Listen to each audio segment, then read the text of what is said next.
Olá, amigos e amigas do canal Independência Financeira 168. Meu nome é Otávio e hoje eu quero gravar esse vídeo, quero trazer esse vídeo para vocês, explicando um pouco de um tema bem recorrente nos meus conteúdos, que é, com o perdão da redundância, a independência financeira.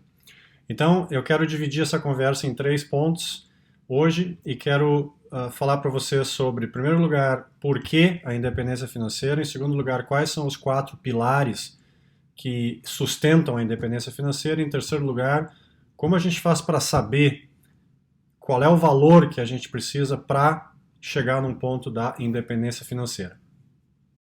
A independência financeira, ela não é uma opção e ela não é um luxo que só algumas pessoas privilegiadas vão alcançar. A independência financeira é uma necessidade e ela é uma obrigação de todos nós. E o motivo é simples, porque todos nós vamos chegar num momento da nossa vida, desde que a gente viva uma vida longa, nós vamos chegar num momento da nossa vida em que nós não vamos mais ter condições físicas e ou mentais de ter uma renda ativa, ou seja, de alcançar uma renda proveniente do trabalho. Nesse momento, nós obrigatoriamente vamos ter que recorrer a uma renda passiva para nos sustentarmos, ou seja, uma renda que não provenha do nosso trabalho direto, uma renda que provenha ou de uma previdência pública, ou de uma previdência privada, ou dos rendimentos dos nossos investimentos, ou melhor ainda, dos 3 somados. Então, chegar num ponto de independência financeira não é luxo, não é opção, é obrigação de todos nós. As coisas que eu defendo nos conteúdos que eu gero é que a gente não precisa planejar a nossa vida para chegar nesse ponto de independência financeira aos 65 ou 70 anos de idade. O meu ponto aqui é que a gente pode se planejar e a gente pode executar esse plano de uma forma que a gente possa chegar a um ponto de independência financeira, ou seja, no momento em que a nossa renda passiva ela é suficiente para cobrir o nosso estilo de vida, que a gente possa chegar nesse ponto o mais cedo possível. De preferência, antes dos 50 anos de idade, ou até, melhor ainda, antes dos 40 anos de idade. Porque dessa forma, a gente atinge um ponto de liberdade. Que não quer dizer que se eu chegar no meu ponto de independência financeira aos 40 anos de idade, não quer dizer que eu vou vestir o pijama e que eu não vou exercer mais nenhuma atividade profissional pelo resto da minha vida. Claro que não, é improvável. Só que, no momento em que eu atinjo esse ponto de independência financeira, eu passo a ter a liberdade de exercer a atividade profissional que eu quiser. E esse é todo o argumento, esse todo é o alicerce de todo o conteúdo que eu tenho gerado nos últimos tempos. Quais são os 4 pilares da independência financeira? Como a gente alicerça a independência financeira? Em primeiro lugar, a taxa de reserva. Em segundo lugar, a dívida zero. Em terceiro lugar, o fundo de emergência. E quarto lugar, o investimento em renda variável. Vamos começar então pela taxa de reserva. A taxa de reserva nada mais é que aquela diferença, aquele gap que existe entre a sua renda e a sua despesa. Ou que deveria existir, pelo menos. Quanto maior for esse gap, quanto maior for a distância entre a sua renda e a sua despesa, mais rápido você vai conseguir chegar num ponto de independência financeira. Porque a cada mês você vai ter um superávit e você vai poder investir aquele superávit. Esse gap ele tem que ser o maior possível, e qual é a forma de aumentar esse gap? São 2 coisas combinadas. É controlar e diminuir a sua despesa e aumentar a sua renda. As 2 coisas combinadas. Só diminuir a despesa, cortar no cafezinho, é importante, mas tem um limite até onde você pode controlar as suas despesas. Aumentar a sua renda, por outro lado, não tem limite. Teoricamente, você pode aumentar a sua renda de forma ilimitada. Então, no momento que você consegue organizar a sua vida, principalmente, e melhor ainda se for cedo na sua vida, você consegue organizar a sua vida de forma que as suas despesas sejam aqui e a sua renda seja aqui, e que existe uma distância entre uma coisa e outra, mais rápido você vai chegar no ponto de independência financeira. Qual é o número ideal? O número ideal é o maior possível, mas nunca deveria ser menor do que 15%, esse gap, e o número ideal seria 50%. Ou seja, o que eu defendo aqui é que você organize a sua vida de forma que as suas despesas nunca sejam maiores do que 85% da sua renda, ou, idealmente, que elas sejam em torno de 50% da sua renda. Quanto maior, melhor, mas se a sua taxa de reserva, ou seja, a diferença entre a sua renda e a sua despesa, é em algum lugar entre 15% e 50%, você deveria estar contente. Agora vamos falar sobre a dívida zero. Não esqueça do seguinte: se você está pagando juros, você está sendo punido. Se você está recebendo juros, você está sendo recompensado. Taxa de juros hoje no Brasil, 6%. Essa é a nossa taxa Selic. Está no patamar mais baixo da história do país. Ainda assim, para padrões internacionais, é uma taxa de juros extremamente elevada. E, se a gente considerar as taxas de juros aplicadas pelas instituições financeiras nos chamados créditos, chamado crédito fácil, ou seja, o rotativo do cartão e o juro especial o cheque especial, os juros do cheque especial, nós estamos falando aí de taxas de juro anual na casa dos 250% ao ano. Isso é um absurdo. Então, para chegar na independência financeira, o segundo pilar é dívida zero. Porque no momento que você faz uma dívida, que você compra algo a prazo, você está cometendo dois erros. O primeiro erro é que você está comprando um bem ou um serviço sem que você tenha o dinheiro para isso. Então esse é o primeiro erro, você não está conseguindo saber controlar o seu impulso. E o segundo problema de comprar a prazo é que você está pagando juros. E os juros são caros, de novo, no Brasil 6%, para padrões internacionais muito altos. E esse pagamento de juro, ele está comprometendo a sua saúde financeira. Você está adiando, você está atrasando a sua chegada à independência financeira no momento que você paga juros. Então, eu defendo a tese de que a gente não deveria comprar absolutamente nada a prazo. Sem crédito, sem carnê, sem cheque especial, sem financiamento de imóvel, consórcio de carro, todas essas modalidades, elas estão nos cobrando juros, mesmo que as pessoas que estão tentando nos vender isso digam que é juro zero. Juro zero não existe. Toda vez que você paga algo em parcelas, você está pagando juros 100% de certeza. Então, fuja do financiamento. Se você não tem dinheiro para comprar um bem ou serviço, você não deveria comprar, você deveria economizar até que você tenha o dinheiro necessário para comprar à vista, o que vai te dar, em primeiro lugar, o benefício de ter investido aquele dinheiro e de ter tido juros ao seu favor ao longo de um tempo. Em segundo lugar, vai te dar um preço mais baixo, porque quem compra à vista consegue preços melhores do que quem compra a prazo. Terceiro pilar, o fundo de emergência. Digamos que você já conseguiu fazer o gap entre a sua renda e a sua despesa aumentar. Você é disciplinado, você não compra nada a prazo.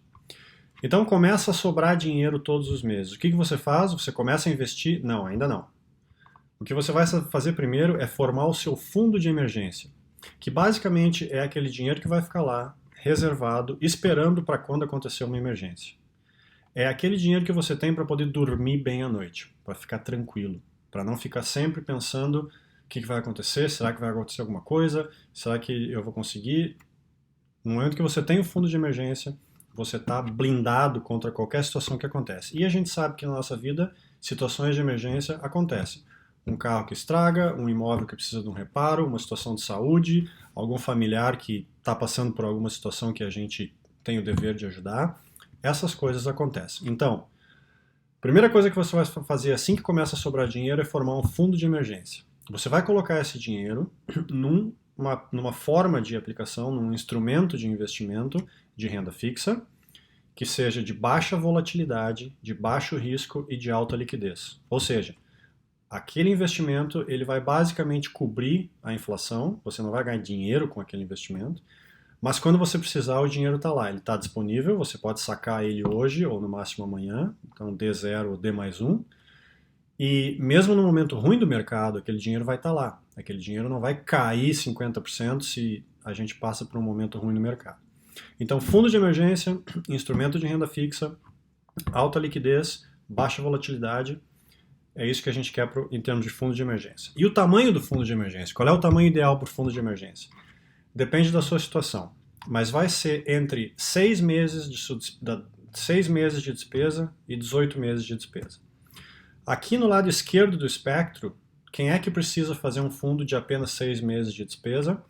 Aquelas pessoas que, em primeiro lugar, não têm dependentes econômicos, ou seja, não têm pessoas que dependem dele ou dela economicamente, filhos, um esposo, uma esposa, pais, de repente, familiares, e aquela pessoa que está sob o regime CLT, ou seja, aquela pessoa que, se tiver uma perda repentina de renda, vai ganhar uma indenização. Então, essa pessoa precisa ter 6 meses de despesa lá no fundo de emergência. Qual é o oposto no espectro? É aquele indivíduo, aquela pessoa que tem um ou mais dependentes econômicos e não está coberto sob o regime da CLT, ou seja, um profissional autônomo ou um empresário. Ou seja, aquela pessoa que, se tiver uma perda repentina de renda, não vai ganhar nenhuma indenização. Então, por isso que essa pessoa precisa formar um fundo de emergência um pouco maior, que dê uma sustentação mais longa numa situação de emergência ou principalmente numa situação de perda abrupta de renda. Então, fundo de emergência entre 6 e 18 meses, dependendo da situação, você pode ser um pouco mais agressivo, dependendo das suas circunstâncias, 6 meses, você pode ficar ali no meio do caminho, 12 meses, ou você pode ser mais conservador e formar um fundo de emergência de 18. Está formado o fundo de emergência, e daí? Aí começa a parte mais divertida. Aí, todo aquele superávit mensal, ou trimestral, ou anual que a gente consegue formar, a gente vai começar a investir visando a independência financeira. Então, nesse momento, o que a gente quer? A gente quer investir em instrumentos que nos deem uma boa remuneração, um bom retorno, que deem um risco equilibrado e que multipliquem o nosso patrimônio, de forma que, depois de um determinado tempo, a gente tenha conseguido fazer com que aquele bolo cresça, de modo que a gente possa chegar no ponto de independência financeira. Qual é o melhor instrumento? Renda variável, 100% de certeza. Por que renda variável e não renda fixa? Porque se a gente analisar os últimos 90 anos de história, a renda variável sempre vai gerar uma remuneração média anual mais alta do que a renda fixa. Por exemplo, se a gente analisar o índice SP500, SP500 da Bolsa de Nova York, com a remuneração desde 1928, remuneração média anual de 9,5%. Ou seja, a Bolsa de Nova York, ela cresceu numa média anual de 9,5% desde 1928. Desde 1928, o crescimento do investimento de renda fixa, no caso dessa comparação, títulos do Tesouro Americano, cresceram 5,5%, ou seja, 9,5% para 5,5%. Quando a gente está falando de curto prazo, os 4 pontos percentuais não fazem uma diferença muito grande no crescimento do seu patrimônio. Se a gente está falando de 10, 15, 20, 30 anos, fazem toda a diferença do mundo. Por quê? Por causa do efeito poderoso e mágico dos juros compostos. Por causa do efeito dos juros sobre juros. Então, historicamente, a renda variável, o mercado de ações, ele te dá uma possibilidade de remuneração maior do que a renda fixa. Mas, evidentemente, existem muitas formas diferentes de se investir em renda variável, de se investir no mercado de ações. Você pode comprar derivativos, você pode comprar opções, você pode comprar binárias, você pode comprar ações individuais de empresas. Existem várias formas, algumas são mais arriscadas e têm uma possibilidade de risco-retorno mais alta e outras são um pouco mais conservadoras. Na minha visão, na minha estratégia de investimento, a opção de investimento no mercado de renda variável, no mercado de ações, que tem a melhor combinação risco-retorno e volatilidade e potencial de ganho de longo prazo, é o investimento em fundos de índices.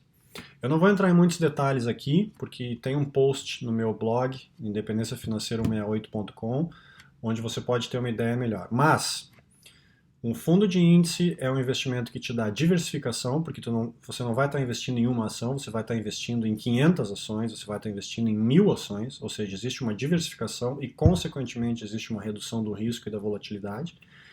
E, em segundo lugar, o investimento em fundo de índices, ele tem normalmente uma taxa, um custo do investimento menor do que um fundo normal. Então, ao mesmo tempo, o fundo de índice ele te dá uma maximização do retorno, ele te dá uma diversificação e ele te traz taxas de manutenção, taxas de administração muito mais baixas do que um fundo de ações normal que vai cobrar 1,2%, 1,5%, 2%. Os fundos de índice normalmente cobram entre 0,1% e 0,3%. Então, dessa maneira, investindo dessa maneira, de forma consistente, em renda variável, em fundos de índices, historicamente, as informações dos últimos 90 anos nos dizem que você vai chegar numa remuneração líquida entre 8% e 12% anual, o que vai fazer com que o seu patrimônio vá crescendo ano após ano, e depois de 10, 15, 20 anos esse seu patrimônio dobrou, talvez ele tenha triplicado, por causa da combinação dos juros compostos e das baixas taxas de administração desse tipo de investimento.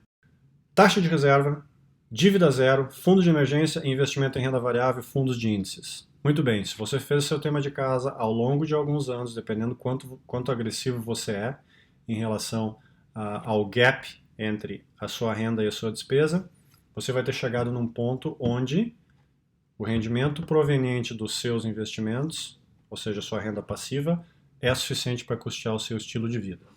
Mas como é que eu calculo isso? Eu particularmente uso a regra dos 4%. Resumidamente, também tem mais informações no meu blog, mas resumidamente a regra dos 4% provém de um estudo chamado o Trinity Study, o estudo de Trinity, onde 3 professores de matemática financeira da Universidade Trinity nos Estados Unidos realizaram um estudo que mostra que se você tem um patrimônio, vamos dizer, de 100, e você faz retiradas anuais de 4, ou seja, 4%, você faz retiradas anuais de 4 desse patrimônio, você vai estar mantendo o seu patrimônio, o principal do seu patrimônio, por 30 anos ou mais. Porque com uma taxa de retirada anual de 4%, você vai retirar esse 4%, mas o seu patrimônio vai continuar crescendo, ele vai se corrigir em relação à inflação e ele vai se manter intacto por 30 anos ou mais. Ou seja, retirando 4% do seu patrimônio, você tem uma grande chance de conseguir manter o seu patrimônio por um longo tempo. Então, 4% é o cálculo. E como é que eu faço para saber, então? Qual é o meu número da independência financeira? Você pega a sua despesa anual, ou seja, aquela despesa para custear o seu estilo de vida, e multiplica ela por 25. Ou você pega a sua despesa mensal e multiplica por 300. Então, se a sua despesa mensal for de 10, você multiplica por 300 e você multiplica por 30 e você sabe que 300 é o patrimônio que você tem que ter para poder retirar 4% e para poder manter o seu patrimônio intacto, mesmo com aquelas retiradas de 4%. Então esse é o cálculo. 25 vezes a despesa anual, 300 vezes a despesa mensal. Então, em resumo, tudo isso que eu falei aqui, você pode encontrar informações mais detalhadas no meu blog, nos meus posts, mas esse é o princípio básico da independência financeira. Em primeiro lugar, todos nós vamos ter que chegar num ponto de independência financeira. Em segundo lugar, a independência financeira ela está baseada, ela está alicerçada em 4 princípios. Primeiro, um gap entre renda e despesa, ou seja, a taxa de reserva. Em segundo lugar, dívida zero. Em terceiro lugar, o fundo de emergência. Quarto lugar, investimento em renda variável, ações, fundo de índices. E tudo isso se baseia numa regra, na regra dos 4%, onde, para saber qual é o tamanho do patrimônio que você tem para poder dizer que você está independente financeiramente, você multiplica por 300 a sua despesa mensal, ou você multiplica por 25 a sua despesa anual, dá na mesma. Ok? É isso.